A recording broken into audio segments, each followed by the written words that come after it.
بسم اللہ الرحمن الرحیم۔ آج ہے 18 اگست اور آپ سب حضرات کو معلوم ہے اکٹھی 3 طلاقیں کیسے واقع ہوتی ہیں۔ اس پر میری ڈیبیٹ چل رہی ہے ایک اہل حدیث عالم کے ساتھ، جناب مولانا صدیق رضا صاحب۔ تو میں بار بار مطالبہ کر رہا ہوں بھائی آپ دعویٰ لکھ کے دیں، تو میں نے پھر ان دعویٰ خود ہی اہل حدیث علماء کی 2 بڑی کتابیں تنویر الآفاق اور انوار الاخلاق سے میں نے دعویٰ نکالا۔ اصل میں ان دونوں کا دعویٰ سیم ہی ہے، الگ الگ نہیں ہے۔ تو جو تنویر الآفاق کا دعویٰ ہے وہی انوار الاخلاق کا بھی وہی دعویٰ ہے، تو سیم ہے، کوئی فرق نہیں ہے۔ لیکن انوار الاخلاق کی ترتیب ذرا زیادہ بہتر ہے، بلکہ بہت زیادہ بہتر ہے تنویر الآفاق کی نسبت۔ یعنی مولانا کفایت اللہ ثنابلی صاحب نے جو 3 طلاق پر کتاب لکھی ہے اس کی ترتیب اچھی ہے، تو اس لیے میں نے زیادہ ریفرنسز وہاں کے ڈالے تھے، کیونکہ اس میں ایک ہی جگہ پہ ساری شرطیں ڈیٹیل سے انہوں نے تفصیل سے انہوں نے بیان کی ہیں، لیکن فرق دونوں میں کوئی بھی نہیں ہے۔ تو اس ڈیٹیل کے مطابق میں نے آپ کے سامنے دعویٰ رکھا تھا، اور وہ میں دوبارہ پیج آپ کے ساتھ شیئر کر رہا ہوں۔ اس کے مطابق اہل حدیث علماء کے ہاں پہلی طلاق کے واقع ہونے کی 3 شرطیں ہیں، دوسری اور تیسری طلاق کے واقع ہونے کی 7 شرطیں ہیں، وہ پوری ڈیٹیل میں بیان کر چکا ہوں۔ اس کے جواب میں جناب مولانا صدیق رضا صاحب کا کل جو ویڈیو، ان کی جو ویڈیو اپلوڈ ہوئی ہے، اس کا خلاصہ یہ ہے کہ انہوں نے ان شرطوں میں سے کچھ شرطوں سے اختلاف کیا ہے۔ اب میں انہی کی زبان میں آپ کو سنا دیتا ہوں۔ آگے آپ دیکھیں کہ طارق مسعود صاحب نے پہلی شرط بیان کی کہ بھئی بیوی حیض اور نفاس کی حالت میں نہ ہو جب طلاق دے۔ جی ٹھیک ہے، میرا اس پر اتفاق ہے۔ یہ انہوں نے مان لیا کہ پہلی شرط قبول ہے، ٹھیک ہے۔ یعنی پہلی شرط اہل حدیثوں یعنی جناب صدیق رضا صاحب کے ہاں کہ پہلی طلاق کے واقع ہونے کی شرط یہ کہ بیوی حیض و نفاس کی حالت میں نہ ہو۔ آگے چلتے ہیں، جو شرطیں مان لی ہیں وہ میں نے الگ سے لکھ لی ہیں، یعنی نیا دعویٰ تیار کیا ہے جو حافظ مولانا صدیق رضا صاحب کے بیان کے مطابق ہے۔ اب وہ میں نیا دعویٰ بھی آپ کے ساتھ شیئر کر رہا ہوں۔ تو اب پھر میں مولانا صدیق رضا سے مطالبہ کروں گا کہ کیا میں آپ کا دعویٰ یہ سمجھوں کہ یہی دعویٰ ہے، یا اس میں بھی کوئی چینجنگ کروانی ہے تو آپ کروا لیں، کوئی مسئلہ نہیں ہے۔ طارق مسعود صاحب نے دوسری شرط یہ نقل کی کہ جس طور میں پہلی طلاق دے رہا ہے اس سے پہلے والے ایام حیض میں طلاق نہ دی ہو۔ اب یہ بات طارق مسعود صاحب نے انوار الاخلاق کے حوالے سے نقل کی ہے، صفحہ 107 کے حوالے سے دیکھ لیجئے۔ تو یہ جو بات کی گئی ہے، میں نے غلطی سے 129 لکھا ہوا ہے، 107 صحیح ہے، اس کی کریکشن آپ کر لیجئے گا۔ تو عام حالت میں دی گئی طلاق کی شرائط میں سے نہیں لکھا ہوا یہ انوار الاخلاق میں، بلکہ حیض میں دی گئی طلاق کے متعلق یہ بات ہے۔ میں نے جو شرائط نامہ لکھا تھا اس میں کہا تھا کہ اہل حدیث کے ہاں یہ شرط ہے کہ اگر حالت حیض میں طلاق دے دی تو وہ طلاق تو نہیں ہوگی، لیکن اس کے بعد جو باقی کے ایام میں کوئی بھی طلاق واقع نہیں ہوگی۔ تو محترم کا اس پر اشکال ہے کہ یہ کہاں ہے، تو ایک صفحہ نمبر 107 آپ دیکھ لیں، اور یہ دوسرا صفحہ بھی دیکھ لیں۔ یہ طلاق واقع ہونے کی شرطیں بیان کی جا رہی ہیں۔ ان شرطوں میں سے جناب مولانا کفایت اللہ ثنابلی صاحب نے ایک شرط لکھی ہے کہ حالت حیض میں اگر طلاق دے دی تو وہ طلاق تو نہیں ہوگی، لیکن اس کے بعد اب پورے طہر میں بھی جتنی مرضی طلاقیں دے گا وہ بھی نہیں ہوگی۔ لیکن اب ہم اس بحث میں نہیں جاتے، میں اس شرط کو نکال رہا ہوں۔ جو اگلا میں نے طلاق کے شرائط لکھی ہے نا اہل حدیث کے دعوے کے مطابق، اس میں بھی یہ والی شرط میں نے نکال دی ہے کہ چلو یہ والی شرط ہو گئی کینسل، کیونکہ اس میں مولانا نے اشکال ظاہر کیا، ہم اشکال کو یہ سمجھ لیتے ہیں گویا یہ شرط نہیں مان رہے۔ چلو بھائی، یہ شرط میں نے نکال دی۔ طارق مسعود صاحب نے تیسری شرط بیان کی کہ پاکی کے ان ایام میں طلاق دی جائے جن میں ہم بستری نہ کی ہو۔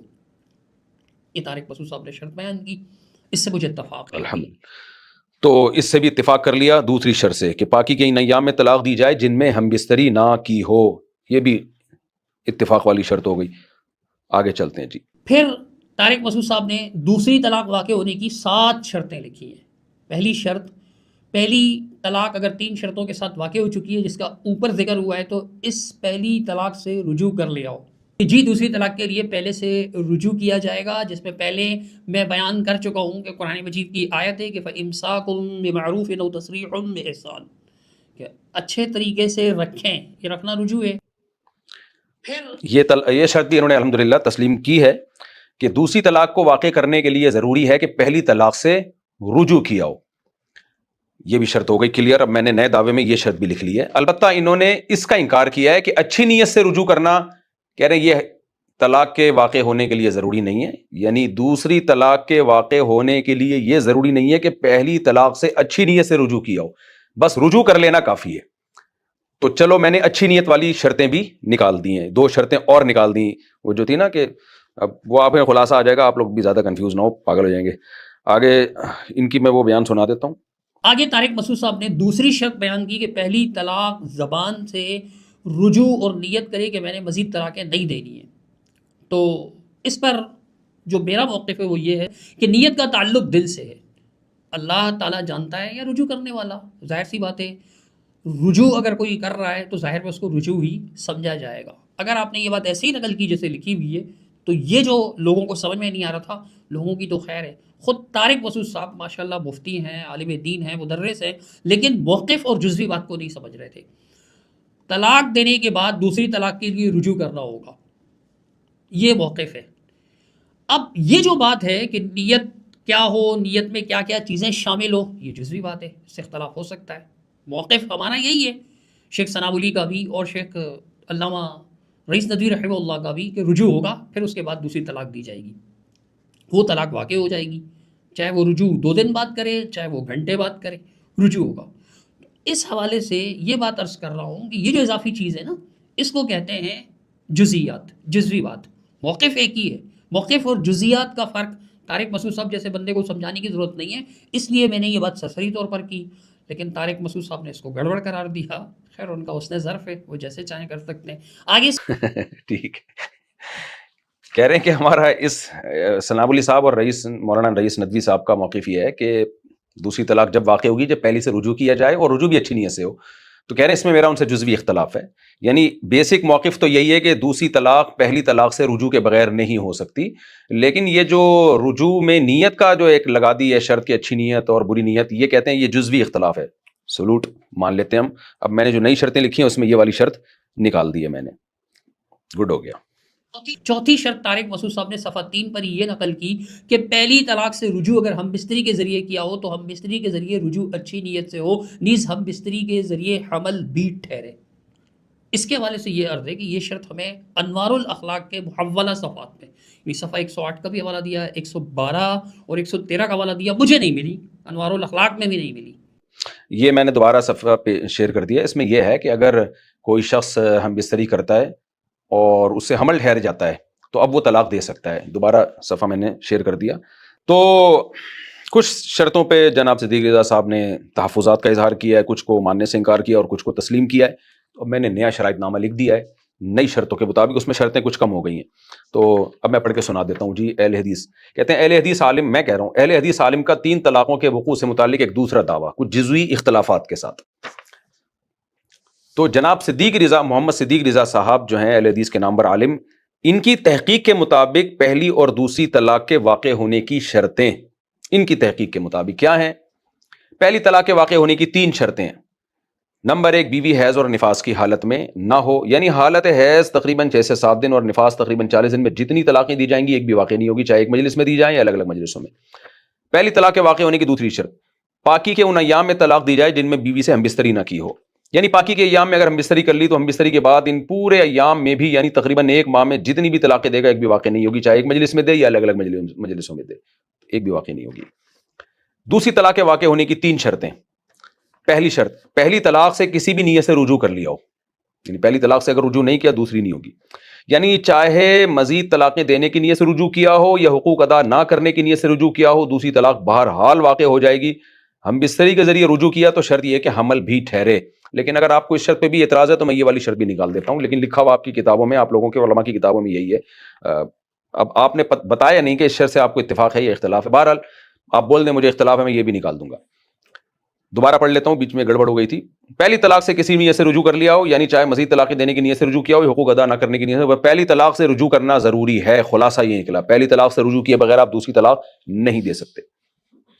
پہلی طلاق سے زبان سے رجوع نہیں کیا تو ایک مجلس تو کیا پوری مدت حمل یعنی 9 ماہ میں، اور جسے حمل نہ ہو اس عورت کی پوری عدت تقریباً 3 ماہ میں جتنی بھی طلاقیں دے گا، 2 طلاقوں میں سے بقیہ 2 طلاقوں میں سے ایک بھی واقع نہیں ہوگی، چاہے ایک مجلس میں یہ طلاقیں دے، الگ الگ مجلس میں دے، یا حمل کے 9 مہینے میں تقسیم کر کے دے. اور پہلی طلاق سے رجوع کے بعد مزید 2 طلاقیں دے گا تو واقع ہو جائیں گی، چاہے ایک مجلس میں دے دے یا 1 گھنٹے میں دے یا 1 مہینے میں تقسیم کر کے دے. شرط یہ ہے کہ پہلی طلاق سے رجوع کیا ہو. تو پہلی طلاق سے اگر رجوع کر لیا تو اب دوسری طلاق اسی مجلس میں بھی واقع ہو جاتی ہے، تیسری بھی اسی مجلس میں واقع ہو جاتی ہے. اگر نہیں ہوتی تو آپ بتا دیں، میں پھر اس کے حساب سے چینج کر لوں گا نا. ہم تو یہی سمجھ رہے ہیں آپ کی باتوں سے. اچھا بھائی، لیکن اگر رجوع ہم بستری کے ذریعے کیا تو رجوع تو ہو گیا، لیکن اس ماہ میں رجوع کے بعد مزید طلاقیں نہیں دے سکتا، کیونکہ جس دور میں ہم بستری کر لی جائے اس دور میں طلاق واقع نہیں ہوتی، الا یہ کہ ہم بستری سے عمل ٹھہر جائے. خلاصہ یہ نکلا دوسری طلاق کے واقع ہونے کی شرطوں کا خلاصہ سن لیں تو وہ بھی آسان ہے. خلاصہ یہ کہ دوسری طلاق کے واقع کرنے کے لیے ضروری ہے کہ پہلی طلاق سے رجوع کرے، اور رجوع بھی زبان سے ضروری ہے. ہم بستری کے ذریعے رجوع اگر کر لیا تو حمل ٹھہرنا ضروری ہے، ورنہ وہ رجوع تو ہو جائے گا مگر دوسری طلاق واقع کرنا جائز نہیں ہوگا. آگے چلتے ہیں. دوسری طلاق کے واقع ہونے کی دوسری اور تیسری شرط. اب وہ 7 شرطیں نہیں رہی، اب یعنی 3 شرطوں پہ آ گئے. ٹھیک ہے، آپ کی تحقیقی ہے، سنابلی صاحب اور رئیس ندوی صاحب کی الگ ہے. دوسری طلاق کے واقع ہونے کی دوسری اور تیسری شرط وہی ہے جو پہلی طلاق کے واقع ہونے کی پہلی اور دوسری شرط ہے، یعنی حالت حیض تقریباً 6 سے 7 دن اور نفاس تقریباً 40 دن میں جتنی بھی طلاقیں دی جائیں ایک بھی واقع نہیں ہوگی، چاہے ایک مجلس میں دیں اور یہ ہو گیا. تیسری طلاق کے واقع ہونے کی بھی وہی 3 شرطیں جو دوسری طلاق کے واقع ہونے کی 3 شرطیں. اب ان تمام شرطوں کا خلاصہ پچھلی اور اگلی شرطوں کا میں آپ کو آسان لفظوں میں بتا رہا ہوں، پڑھ کے سنا رہا ہوں، میں نے خود لکھا. یہ خلاصہ یہ کہ اہل حدیث کے 2 نامور عالم جناب محمد رئیس ندوی اور جناب مولانا کفایت اللہ سنابلی صاحب، جن میں اول الذکر تنویر الآفاق فی مسئلۃ الطلاق کے مؤلف ہیں، جو ہے 527 صفحوں 28 صفحوں کی کتاب، اور دوسرے نامور عالم سنابلی صاحب، ان کی کتاب ہے انوار الاخلاق فی مسئلۃ الطلاق، ان کی کتاب ہے 880 صفحوں کی. ان کتابوں کا خلاصہ یہ ہے، ان کی تحقیق یہ ہے کہ 3 طلاقوں میں سے پہلی طلاق کے واقع کرنے کی 3 شرطیں، دوسری اور تیسری طلاق کے واقع کرنے کی 7 شرطیں ہیں، جن کی تفصیل پچھلے ایپیسوڈ میں نقل کر چکا ہوں اور وہ پورا پیج دوبارہ آپ کے ساتھ میں شیئر کر رہا ہوں. لیکن جناب اہل حدیث کے نامور عالم جناب مولانا صدیق رضا صاحب کی تحقیق کے مطابق پہلی طلاق کے واقع کرنے کی 2 شرطیں ہیں، دوسری اور تیسری طلاق کے واقع کرنے کی 3 شرطیں ہیں. اور ان تمام شرطوں کا حاصل، صدیق رضا صاحب کی جو بیان کردہ شرطیں، ان کا حاصل یہ ہے: پہلی طلاق جب واقع ہوگی جب بیوی حیض و نفاس کی حالت میں نہ ہو، جس طہر میں پاکی کے ایام میں طلاق دے رہا ہے اس طہر میں ہم بستری نہ کی ہو، الا یہ کہ اس ہم بستری سے عمل ٹھہر جائے. دوسری اور تیسری طلاق جب واقع ہوگی جب بیوی حیض و نفاس کی حالت میں نہ ہو اور جس طہر میں طلاق دے رہا ہے اس میں ہم بستری نہ کی ہو، الا یہ کہ ہم بستری سے عمل ٹھہر جائے. نیز دوسری طلاق کے لیے پہلی طلاق سے اور تیسری طلاق کے لیے دوسری طلاق سے زبان سے رجوع کر لیا ہو. ان شرائط کے ساتھ رجوع کرتے ہوئے دوسری اور تیسری طلاق دے گا تو دوسری اور تیسری طلاق بھی واقع ہو جائے گی، چاہے ایک مجلس میں یہ 3 طلاقیں دے، یا 3 گھنٹوں میں یہ 3 طلاقیں دے، یا 3 مہینوں میں تقسیم کر کے یہ 3 طلاقیں دے. تو پتہ چلا اہل حدیث کے یہاں ایک مجلس کی 3 طلاقیں بھی 3 ہو جاتی ہیں، بشرطے کہ پہلی اور دوسری سے رجوع کرے، اور نہیں ہوتی تو 3 مہینوں کی بھی نہیں ہوتی، بشرطے کہ اگر پہلی اور دوسری سے رجوع نہیں کرتا وہ. یہ جناب شرائط کا خلاصہ ہے، آپ کے ساتھ میں نے شیئر کر دیا. آپ صدیق رضا صاحب کو اس میں بھی اگر کوئی شرط اچھی نہیں لگ رہی تو بس بول دیں یہ والی مجھے بالکل پسند نہیں آئی ہے، تو میں وہ نکال دوں گا. جو آپ کی پسند کی شرطیں ہوں گی وہ میں ڈال دوں گا اس میں، جس کو آپ لائک کرتے ہیں تو اسی پہ ہماری ڈیبیٹ ہوگی. سبحان اللہ. اچھا، اب کچھ محبت کی باتیں، جو محبت کی باتیں تو ضروری ہے نا، آپ کو پتہ ہے کہ جناب کیا فرما رہے ہیں. ذرا غور سے توجہ سے سنیے گا کہ حضرت نے کیا ارشاد فرمایا تھا. تو سب سے پہلی بات یہ ہے کہ میں اپنا دعویٰ بتا دیتا ہوں، آپ نے اپنا دعویٰ بتانا ہے، اسی دعوے کے گرد ہماری بحث گھومے گی. جی ہاں، حضرت نے یہ ارشاد فرمایا تھا طارق مسعود صاحب نے کہ ہماری بحث اس دعوے کے گرد گھومے گی، ہماری بحث اس دعویٰ کے گرد گھومے گی. لیکن جب جواب میں نے جواب دعویٰ ریکارڈ کروایا جو کہ یہ تھا، اگر کوئی شخص اپنی بیوی کو اکٹھے 3 طلاقیں دیتا ہے یہ کہتے ہوئے کہ تجھے طلاق ہے طلاق ہے طلاق ہے، یا تجھے 3 طلاق ہے، تو ایک ہی طلاق واقع ہوتی ہے. یہ میرا جواب دعویٰ ہے. اب ہونا تو یہ چاہیے تھا کہ اسی دعوے کے گرد بحث گھومتی، لیکن طارق مسعود صاحب نے دنیا گھمانا شروع کر دی. فرما رہے ہیں کہ اس دعوے کے گرد ہماری بحث گھومنی چاہیے تھی. طارق مسعود صاحب نے اس دعوے کے گرد بحث گھمانے کے بجائے دنیا کو گھمانا شروع کر دیا ہے. صدیق رضا صاحب، آپ نے اسی دعوے کے گرد ہم بھی گھوم رہے ہیں، اس کے دائیں بائیں نہیں جا رہے. آپ نے جب یہ کہا نا کہ ایک مجلس کی 3 طلاقیں ایک ہوتی ہیں، تو اس سے لگے گا نا کہ پھر الگ الگ مجلسوں کی ایک نہیں ہوتی. تو اگر الگ الگ مجلسوں کی بھی آپ کی نظر میں ایک ہی ہوتی ہیں تو ایک مجلس کی بھی ایک ہی ہوتی ہے، تو پھر یہ کہنے کی کیا ضرورت ہے؟ اس کے میں آپ کو اور آسان ایک لطیفے سے سمجھاتا ہوں. دیکھو، مجھے تو آپ نے بھی کہا کہ لطیفوں والا مولانا ہوں، تو پھر تو لطیفہ تو بنتا ہے نا. ایک آدمی جو تھا نا، اس کے پاس ایک بندہ آیا پوچھنے کے لیے، اس کے پاس 2 بکرے تھے، ایک وائٹ کلر کا ایک بلیک کلر کا. اس آدمی نے پوچھا کہ یار تم یہ وائٹ کلر کے ان بکروں کو کیا کھلاتے ہو؟ تو جو بکروں کا مالک تھا اس نے کہا وائٹ بکرے کی بات کر رہا ہوں یا بلیک بکرے کی؟ اس نے کہا وائٹ کی بات کر رہا ہوں. تو اب وائٹ کو میں لوسن کھلاتا ہوں. پوچھنے والے نے کہا اور بلیک کو؟ کہتا بلیک کو بھی لوسن کھلاتا ہوں. پوچھنے والے نے کہا یار جب دونوں کو ایک ہی چیز کھلا رہے ہو تو یہ فرق کیوں کر رہے ہو کہ وائٹ کو یہ کھلا رہا ہوں اور بلیک کو یہ کھلا رہا ہوں, کیونکہ جب تم نے کہا کہ وائٹ کو یہ کھلا رہا ہوں تو میں سمجھا بلیک کو کچھ اور کھلاتے ہوگے. اچھا چلو یہ بتاؤ کہ ان بکروں کو نہلاتے ہو؟ کہہ رہے وائٹ والے کو یا بلیک والے کو؟ اچھا بتا دو وائٹ والے کو. تو کہتے ہیں ہاں نہلاتا ہوں. اور بلیک کو؟ اس کو بھی نہلاتا ہوں. اینکر سر پکڑ کے بیٹھ گیا کہ یار جب تم نے یہ کہا تھا کہ وائٹ والے کو نہلاتا ہوں تو میں یہ سمجھا کہ بلیک والے کو نہیں نہلاتے. اگر اس کو بھی نہلاتے تھے تو پھر یہ فرق کرنے کی کیا ضرورت ہے کہ وائٹ والا اور بلیک والا؟ عجیب آدمی ہو. اچھا چلو یہ بتاؤ کہ ان کو باہر گھمانے پھرانے کے لیے نکلتے ہو؟ بکروں کے مالک نے کہا کہ وائٹ والے کی بات کر رہے ہو یا بلیک والے کی؟ اس نے کہا وائٹ والے کی بتا دو. ہاں گھمانے لے کے جاتا ہوں. اور بلیک والے کو؟ ہاں اس کو بھی لے کے جاتا ہوں. پھر سر پکڑ کے بیٹھ گیا. یار جب تو بلیک والے کو بھی گھمانے لے کے جاتا ہے تو یہ فرق کرنے کی تجھے کیا ضرورت ہے کہ وائٹ والے کو گھماتا ہوں بلیک والے کو, یعنی پھر یہ کہنے کی کیا ضرورت ہے وائٹ والے کو گھماتا ہوں؟ اس سے تو یہ لگ رہا ہے بلیک والے کو نہیں گھماتا. جب یہ اس کا زیادہ دماغ خراب ہوا نا تو پھر آخر میں کہتا ہے کہ تو یہ الگ الگ فرق کر کیوں رہا ہے, وائٹ والا اور بلیک والا, اور اس کو یہ کھلاتا ہوں تو اس کو یہ, جب دونوں کے ساتھ سیم معاملہ ہے تو پھر یہ فرق کر کیوں رہا ہے؟ تو بکروں کا مالک کہتا ہے اس لیے کہ وائٹ والا میرا ہے اور بلیک والا کہہ رہے وہ بھی میرا ہے. تو ایسے موقع پہ کیا بنتا ہے؟ مجھے مارو مجھے مارو. صدیق رضا صاحب آپ کی جو ابھی آخری ویڈیو آئی ہے نا کل 17 اگست کو, اس کے نیچے کچھ لوگوں نے یہ کمنٹس لکھے ہوئے ہیں, میں آپ کے ساتھ شیئر بھی کر رہا ہوں. اس میں ایک صاحب کہہ رہے ہیں مجھے مارو مجھے مارو. تو آگے بھی چلتے ہیں, کچھ باتیں باقی رہ گئی ہے ابھی. تو اس لیے آپ نے یہ تو کہہ دیا کہ ایک مجلس کی 3 طلاقیں ایک ہوتی ہیں, یہ دعویٰ کلیئر نہیں ہے نا. اس سے یہ لگ رہا ہے کہ الگ الگ کا کیا, تو الگ الگ بھی آپ لوگ بعض صورتوں میں تو 9 مہینے میں ڈیوائیڈ کر کے دے رہا ہے تو ایک بھی نہیں ہو رہی, اور بعض صورتوں میں ایک ہی مجلس میں 3 واقع ہو رہی ہیں. رجوع کر کے دے رہا ہے تو ایک ہی مجلس میں ہو رہی ہیں, اور نہیں ہو رہی تو ایک بھی نہیں ہو رہی ہے. ایسی بھی سچویشنز ہیں. تو اس لیے یہ مزہ والا دعویٰ نہیں ہے نا جو میں, اس لیے میں لے کے لے آیا ہوں, میں نے شیئر کر دیا. اب آپ اس میں جو شرط نکالنی ہے نکال دیں آپ, مجھے کوئی اعتراض نہیں ہے.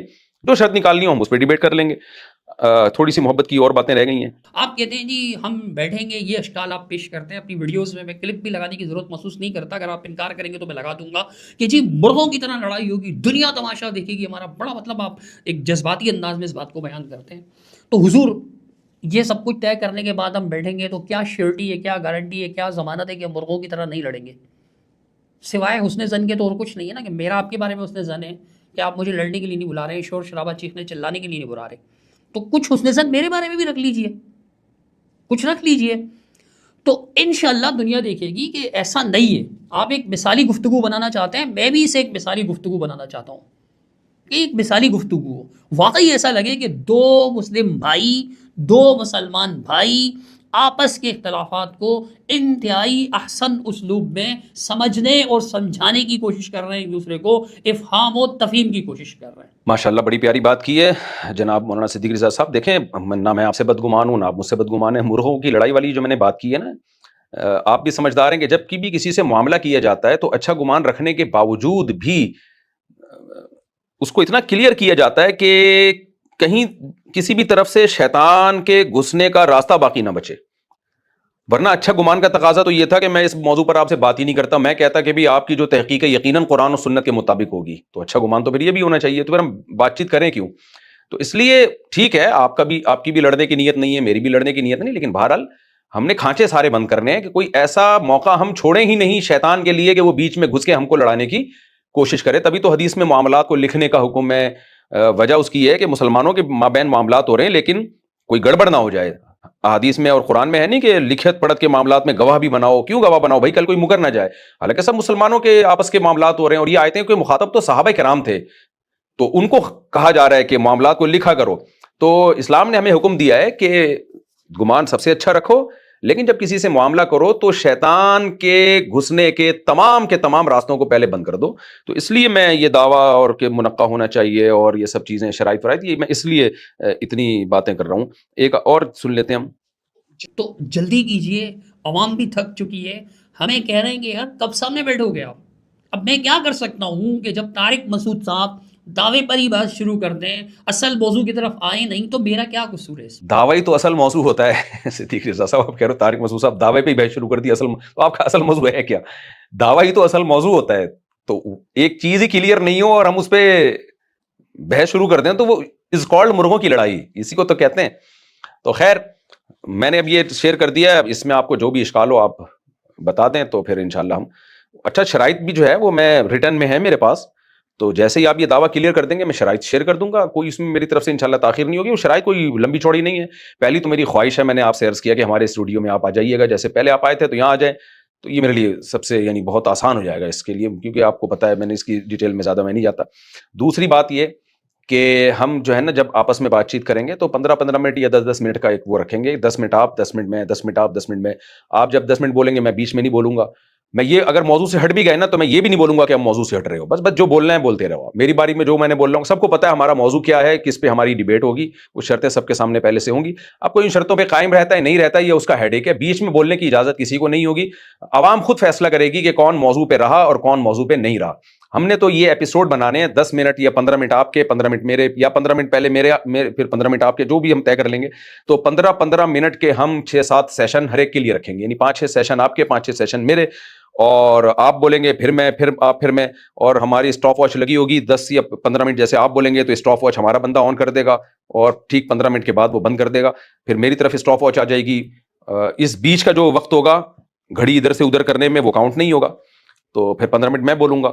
تو اس طرح ہم طے کر لیں گے 15-15 منٹ کے کتنے سیشن آپ کو دیے جائیں, 15-15 منٹ کے کتنے سیشن مجھے دیے جائیں, اور آخر میں 5-5 منٹ کے ایک گریوی والا سیشن اور رکھ لیں گے کہ بھئی کوئی بات رہ گئی تو 5 منٹ آپ 5 منٹ میں, تو یہ گریوی والا سیشن. کون کس کے دلائل مضبوط تھے, کس کے کمزور تھے, یہ فیصلہ عوام نے کرنا ہے. یہ میں اور آپ وہاں بیٹھ کے فیصلہ نہیں کریں گے, کیونکہ ان چیزوں سے لڑائیاں ہوتی ہیں. اگلا میں جیتا وہ کہے گا میں, یا جیت بھی تو کہ بھائی علمی ڈیبیٹ ہے, دنیا کے سامنے آ گئی ہے جو ہوگا. اور جو ریفرنسز آپ, جیسے آپ نے کوئی حدیث پیش کی, مجھے پتا ہے کہ یہ حدیث موجود ہے, تو پھر میں اس میں آپ سے ریفرنس نہیں مانگوں گا, کیونکہ اس میں ٹائم ضائع ہوتا ہے. کچھ چیزیں ہمارے اور آپ کے درمیان متفقون علیہ ہیں, جیسے میں نے حدیث کا کوئی اصول پیش کر دیا اور مجھے پتا ہے اہل حدیث بھی مانتے ہیں اس اصول کو, آپ بھی مانتے ہیں. اب آپ مجھ سے مطالبہ کر رہے ہیں اس کا ریفرنس دکھاؤ, تو اس میں ٹائم ویسٹ ہوگا. یا میں آپ سے مطالبہ کر رہا ہوں اس کا ریفرنس دکھاؤ, تو بلا وجہ کا ٹائم ضائع ہوگا نا اس میں. تو ایسی چیزیں جو میرے اور آپ کے درمیان متفقون علیہ ہیں, ان میں جب اختلاف ہی نہیں ہے تو پھر اس میں ریفرنس نہیں مانگا جائے گا. ایک بات, تاکہ ہم سب کا ٹائم بچے. دوسری بات یہ کہ ریفرنس جو ہے یا تو کتاب سے دکھایا جائے گا, انٹرنیٹ کا, مکتبہ شاملہ کا, مکتبہ تراث کا, یا کسی کی کتاب ہے, جیسے ثناء علی صاحب کی کتاب میرے پاس انٹرنیٹ پہ موجود ہے.